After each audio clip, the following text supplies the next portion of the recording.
BJP's Bengaluru South candidate Tejasvi Surya has secured an ex parte court order to gag the press.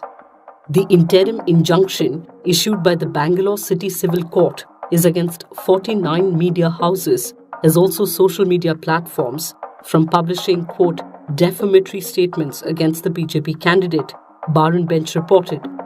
Ex parte injunction means an injunction issued with only one party, which is the party applying for the injunction, being present and issued without hearing the opposing party.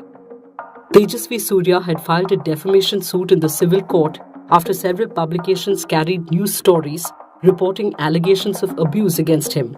The reports were based on an exchange on Twitter.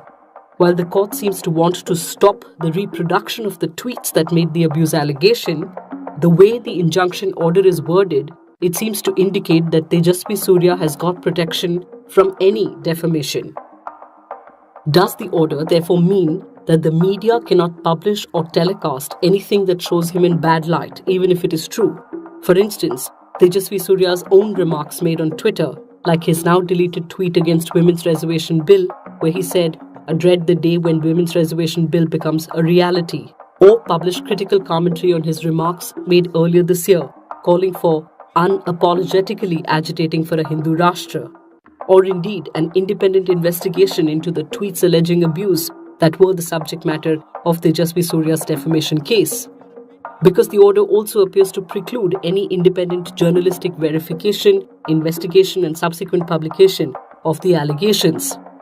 The Supreme Court has in the past made a clear distinction between a public person or official and a private person when it comes to matters of privacy.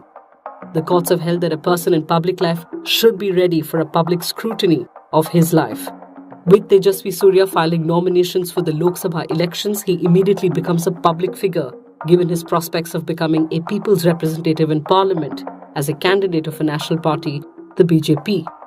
In R. Rajgopal vs. State of Tamil Nadu 1994, the case that stemmed from the government's attempt to stop publication of the autobiography of the serial killer Otto Shankar, the court had held there is no law empowering the state or its officials to prohibit or to impose a prior restraint upon the press or media.